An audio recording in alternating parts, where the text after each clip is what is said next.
Então, se você não sabe o que é o cálculo do IBUTG, média ponderada no tempo, fica comigo aqui no canal do professor Gustavo Rezende no YouTube, que eu vou te ensinar a ter essa visão passo a passo. Mas antes disso, roda a vinheta.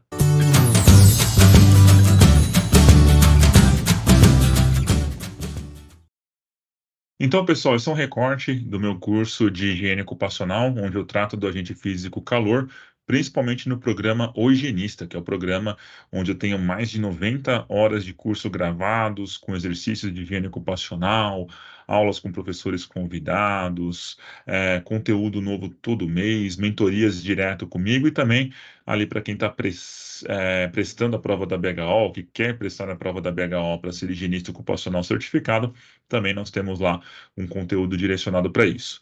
Bom, mas quando eu falo de calor, eu falo de energia térmica em transição, de um corpo de maior temperatura para um corpo de menor temperatura. Então, eu tenho dois tipos de gradientes térmicos, e aí o corpo de maior temperatura transfere para os mecanismos de convecção, condução, e radiação, essa energia térmica, né, que é o que a gente conhece de calor, o corpo de maior temperatura para o de menor temperatura, dependendo, nesse caso, do grau de agitação das moléculas, que é o que a gente conhece como energia cinética, ok? Mas deixando essa parte da teoria de lado e avançando o conteúdo, nós veremos que o índice de bulbo úmido, termômetro de globo, ele tem duas fórmulas que podem ser utilizadas. Essas fórmulas elas dependem do tipo de ambiente. Se você tem um ambiente interno ou externo sem carga solar, os únicos termômetros a serem usados serão o TBN e o TG. Então você tem 0,7 que multiplica a temperatura de bulbo natural, mais 0,3 que multiplica TG, que é a temperatura de globo. Você não tem a participação do TBS aqui. Ambientes internos, pensa-se então, por exemplo, numa fundição de metais, onde as fontes de calor são exclusivamente artificiais e você tem um ambiente fechado, onde não há exposição à carga solar direta. Então, nesse tipo de ambiente, onde você vai ter ali fornos operando, o derretimento do aço, o processamento dele, você vai ter um ambiente, então, com uma carga de calor artificial no ambiente interno. Aplica-se a fórmula de cima aí do IBUTG, a primeira. Agora, se você tem um ambiente externo sem carga solar, essa mesma fórmula também vai ser aplicada. E aí que entra o pulo do gato, que a gente tem que tomar cuidado. A norma de higiene ocupacional, a NHO06 da Fundacentro, ela estabelece para a gente que o ambiente que seja um ambiente sem carga solar direta é todo aquele que tem algum tipo de interposição. Essa interposição não necessariamente é um telhado, uma cobertura que nós conhecemos como cobertura de zinco, uma telha de zinco, uma cobertura de alvenaria, de concreto, não. Na verdade, o que acontece é essa cobertura, essa interposição, ela pode ser qualquer tipo de material, até mesmo telhas de vidro, ou a norma chega até a falar de nuvens, né? As nuvens também são um tipo de interposição. Então, qualquer tipo de obstáculo e bloqueio que você tenha entre a nossa estrela principal, que é o Sol, e o receptor, seja nuvem, seja uma cobertura de uma telha de zinco, seja alguma cobertura de concreto, alvenaria, ou até mesmo nuvens, a NHO06 da Fundacentro estabelece que você vai utilizar a fórmula do IBUTG para ambientes externos sem carga solar, ou seja, você não vai usar o TBS. Aí você me pergunta, Gustavo, mas quando eu vou usar o TBS? O TBS, o termômetro de bulbo seco, a temperatura de bulbo seco, ela vai ser usada em ambientes externos com carga solar direta. Literalmente falando, pessoal, um dia de céu azul, com um sol radiante, sem que haja qualquer tipo de interposição, bloqueio entre a energia solar, a carga solar gerada e o receptor. Aí a fórmula que nós utilizaremos é o 0,7 que multiplica TBN, então não vai mudar nada nesse valor, mais 0,1 vezes TBS, aí aparece a temperatura de bulbo seco, mais 0,2 vezes TG, que é a temperatura de globo. Veja que se a gente soma esses valores, tanto do IBUTG interno ou externo sem carga solar, quanto o IBUTG externo com carga solar, a soma desses resultados de 0,7 mais 0,3, ou então 0,7 mais 0,1 mais 0,2, todas elas vão dar igual a 1.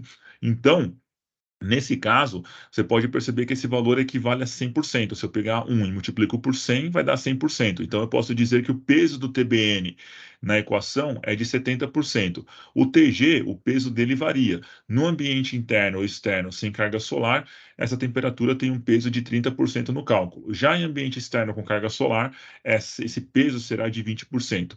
E o TBS, como ele só aparece uma vez no ambiente com carga solar externa, esse peso será sempre de 10%. Tudo bem? Mas, além disso, o que eu quero deixar claro para vocês também é que o mais provável é que você tenha uma pessoa que trabalhe em duas ou mais situações térmicas diferentes. Você não vai ter uma pessoa trabalhando, às vezes, numa única situação térmica. Ou seja, o trabalhador estará sujeito a diferentes temperaturas no local de trabalho, dependendo do ponto onde ele desenvolva suas atividades laborais. Então, não vou dizer que é impossível, mas é improvável você encontrar uma pessoa que esteja exposta apenas a uma situação térmica. Ela pode estar trabalhando em frente ao forno, mas ela pode também, paralelamente, dentro do período de 60 minutos mais críticos, desenvolver outras atividades, no ponto 2, no ponto 3 e no ponto 4. Então, em cada ponto, você vai ter que fazer um monitoramento da sobrecarga térmica do ambiente de trabalho. Então, você vai ter o IBUTG do ponto 1, do ponto 2 e do ponto 3 e em quantos pontos forem necessários, dependendo da dinâmica da atividade. Bom, aí se você fizer a avaliação de IBUTG em cada um desses pontos, esperando o equipamento estabilizar para obter aquele delta de variação máximo de 0,4 graus Celsius, que pode levar até 25 minutos, e não necessariamente 25 minutos, você consequentemente terá quatro valores ou três valores de BUTG diferentes. E para cada valor de BUTG você vai ter um tempo. Esses valores de tempo, T1, T2, T3 ou tantos T's quanto forem necessários, eles devem somar 60 minutos. Por quê? A avaliação de sobrecarga térmica ela deve ser feita nos 60 minutos mais críticos de exposição. Então você tem que ter um tempo de somatória, ali uma somatória de tempo igual a 60 minutos, para que você possa então correlacionar esse valor do IBUTG média ponderada para esses 60 minutos com o respectivo limite de exposição ocupacional e o nível de ação, caso você esteja analisando, por exemplo, com base no anexo 3 da NR9. Caso seja com o anexo 3 da NR15, aí é só comparar com o limite de tolerância para fins de caracterização do adicional de insalubridade, se e somente se o local que a pessoa esteja trabalhando seja um local onde o calor é gerado por fonte artificial, ok? Então, lembre-se, se você tem mais de uma situação térmica, se o trabalhador está sujeito a mais de uma situação térmica dentro desse período corrido de 60 minutos, você deverá avaliar o IBUTG de cada uma dessas situações térmicas e depois calcular o IBUTG média ponderada para esses 60 minutos mais críticos da exposição, e não apenas avaliar um IBUTG. Eu vejo gente falando que vai colocar o conjunto de termômetros no centro desse local de trabalho e deixar lá 60 minutos o monitor fazendo a quantificação, as leituras. Está errado, pessoal. A norma estabelece um procedimento específico para esse tipo de coleta, para esse tipo de leitura, e não é simplesmente colocar o monitor no meio ali ou sair andando com ele no peito, igual eu já vi em algumas perícias, e acreditar que isso está seguindo a metodologia da NHO06. Beleza? Então, esse é um recorte de uma aula super completa de mais de 8 horas que eu tenho no meu programa de curso do higienista, onde eu ensino vocês passo a passo a fazer então essa análise do agente físico calor. E aí, você gostou dessas dicas que eu dei sobre avaliação de calor? Se você gostou, então não deixe de colocar aqui o seu like, de dar aquele like, comentar também, porque esses comentários são muito importantes para receber um feedback aqui no meu canal. E se você ainda não é inscrito, se inscreva aqui no canal do professor Gustavo Rezende no YouTube e fique ligado nas próximas dicas, vídeos e lives de higiene ocupacional. Um forte abraço e até mais, pessoal. Tchau, tchau.